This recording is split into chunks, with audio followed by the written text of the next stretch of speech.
For those of you who like to get a bargain, no doubt would have heard of Craigslist. But some deals on there may be a bit too good to be true. Please join me in welcoming fellow horror narrator, that creepypasta guy, for my half of this two-part collaboration. Remember to go check out the remaining stories over on his channel when you're done here. But without further ado, it's time to get comfortable and let the darkness take control. Number 1. This is false advertising at its finest. I live to do work around homes in my spare time. I found a guy in the gigs section who was doing some renovations on a duplex that he owned and was looking for an extra hand. He knew electrical and I was good with carpentry. Perfect. I get to pick up some extra cash and skills working a few nights. We send a few texts and he stops over to meet me. He's a nice enough guy and we plan a night to get started. I would usually take a bus around the city, but my mum and sister are in town and they give me a lift over. Don't end up locked in the basement, my sister jokes, and I hop out. He offers a beer whilst he breaks down the project, and from what I can tell, he's doing a nice job. We talk about the work in general for a bit, and kick back another beer or two. Time is passing, and he is supposed to be paying me for my time, so I find it a little odd. But heck, it's how I would work on my house too, so power to you. Beers are cold, and they kept on coming. After around 4 or 5, we finally get moving and do a couple of odd jobs that take all of 30 minutes, and he's debating how far he wants to take it tonight. We have another beer whilst we think about it. I think I'm going to call it a night. Another beer and a cigarette, he asks, and I'll show you the rest of what I've been working on. Works for me, I reply, and I follow him up from the table. I've lost count of how many IPAs I've put back at this point, but my vision says in the range of 10 to 12. He holds open the door and tells me to head down in front of him into the basement. Not until this very moment had I thought twice about the course of the night, but that one word brought it all rushing back into perspective. I'm on high alert, but he hasn't done anything egregious, so I finish the cigarette and pray that I don't take a wrench to the head on my way back up. It's all safe back to the table, and then he asks randomly, "So, do you miss your girlfriend?" "Yeah, she's in Jersey, so it's tough seeing her." "Do you miss her sexually?" "What the hell, man?" Bells start ringing. It's 1 in the morning, and he changes the subject, but the mood has shifted. Sensing this, he decides to go for broke. What follows is a stream of things that shall not be repeated, beginning with innuendo and easing not so gracefully into the explicit. I am legitimately afraid now, and my brain is frying. Don't freak him out. At least I'm bigger. 2. Who the hell does this? 3. Do I have really nice legs? 4. I hope that there was nothing in those drinks. After his barrage of nonsense, I turn and say to him, "You've got the wrong section of Craigslist, buddy." He actually paid, and I ran 4 miles home, stopping only for Chinese food, the reason one always does. I was drunk, I had some money to burn, and I figured that this decision couldn't be much worse than the last. Number 2. This happened to me when I was fresh out of college. I had gotten a job about 2 hours away from my hometown in a big city and had little use for my car. I put the car up on Craigslist for $3,000 which in all honesty would be a pretty sweet deal for whoever bought it, and within an hour already had some promising responses. Out of all the potential buyers, one guy seemed very keen. He was offering to collect the car tomorrow and pay me in cash, as well as an additional $100 if I confirm now, as he really wanted it. At first I was cautious because I didn't want to carry so much cash around with me, but figured it would be fine and agreed quickly. It almost seemed too good to be true. I called him to arrange the meetup details and such, and he kept asking me odd questions during the call, if I lived far from the meeting point and whatnot, and how he didn't trust PayPal or any digital financial transactions. It had to be cash. This should have been my first big red flag. The next morning, I meet him at the meetup point. He looked shady as hell and kept jittering about. He looks at the exterior of the car and only looks into the interior through the windows, not really caring what the state of the inside is like. This should have been my second warning. He didn't react in the way I thought someone would getting such a sweet deal for a car that he really wanted. He kept trying to rush the process, and was very cold and unfriendly, but I figured that was just how he was and thought nothing of it. After not much thought, he said he likes it and he'll take it, and after signing all the paperwork he handed me $3,000 in cash. I asked him about the extra $100 as he promised, but he told me that he forgot it and that he'd mail it to me.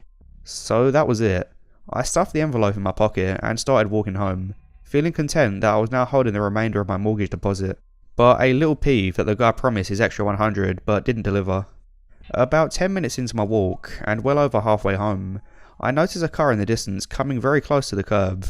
There is no one around, and then two guys with ski masks on jump out of the car and tell me to get on the ground at gunpoint and hand over all my money.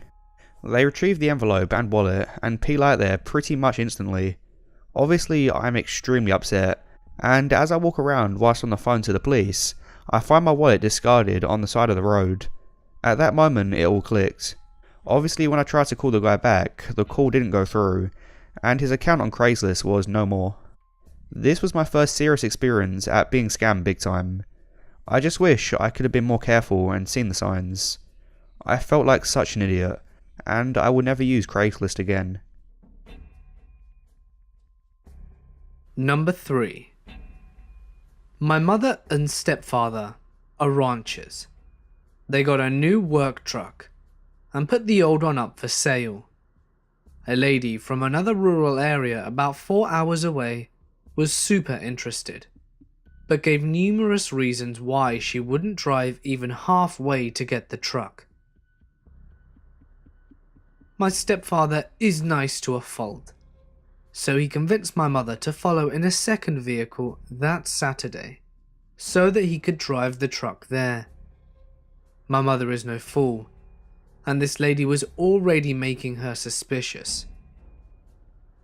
Well, her feelings weren't helped when they arrived, and the lady gave a convoluted story about bank problems and presented a post-dated check. She also begged my stepdad to leave the plates in his name. My mum excused herself, grabbed my stepdad, and had a heated argument about taking the checks and the plates. She won on cancelling the plates, but lost on the checks. So they drove another 4 hours home, and as anyone except my stepdad would have guessed, the check bounced when it came the date it was written. The woman dodged phone calls for a while, eventually answering and giving another convoluted story about being in the hospital and on and on.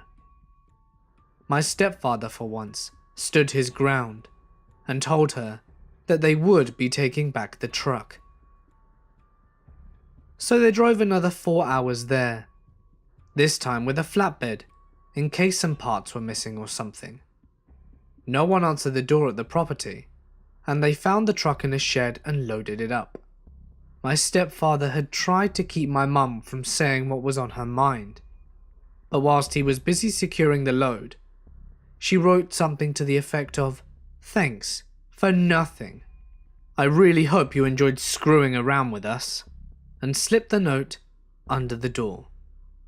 15 minutes later, as they're driving home, the cell phone rings, and the lady, who was supposedly hospitalized, was on the line. She said she was going to take the note to the RCMP and have them charged with harassment. At which point my mum reminded her that she would have to explain her own attempt at fraud. The crazy lady hung up, and they never heard from her again. Number 4. My brother is fond of using Craigslist to find good electronic deals. The latest iPhone 5 was out at the time, and this dude in Akron, Ohio, was selling it for 30% the retail price. It sounded too good to be true, but my brother contacted the seller anyway. He stated that he got them for free and wanted to sell them off because he needed the money. He asked my brother to meet up with him at the local frozen custard shop at 10 PM. So my brother showed up, but after noticing the vacant lot and pure darkness, my brother drove off. The seller called my brother instantly and stated that he saw my brother drive by but needed my brother to enter the lot, and that's where the trade will be made. My brother drove back, and this time he can see the headlights on the seller's car cascading across the vacant parking lot. My brother called him back and stated that it was too dark and that he doesn't feel comfortable. After a bit of talking, they agreed to meet up at the closest McDonald's. My brother went there as fast as he could to enter McDonald's. He called the seller and told him to come inside to do the trade. The seller told my brother to meet at the back parking lot of the McDonald's. At this point he stated that he was no longer interested because it seemed almost as though the seller had other agendas. After ordering some food, my brother and little cousin left McDonald's and proceeded to their car.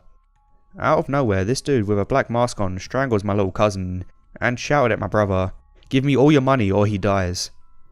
My little cousin cried, "Quick, give him all your money, I don't want to die." My brother left my little cousin and bolted back inside McDonald's.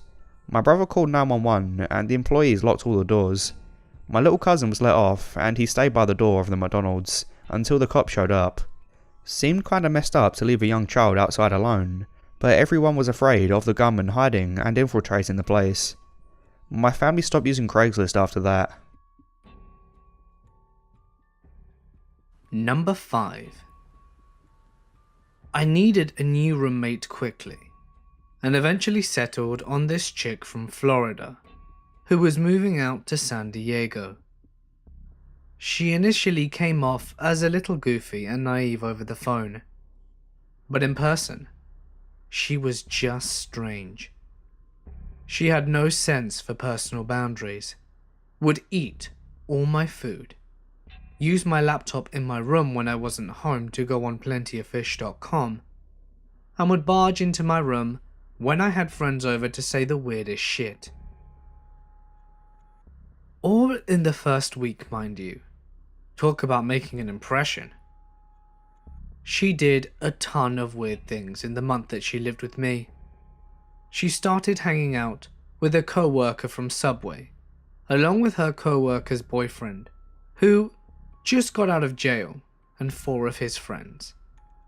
They only really came around because she would buy stuff, and they laughed at the dumb shit that she would do and say.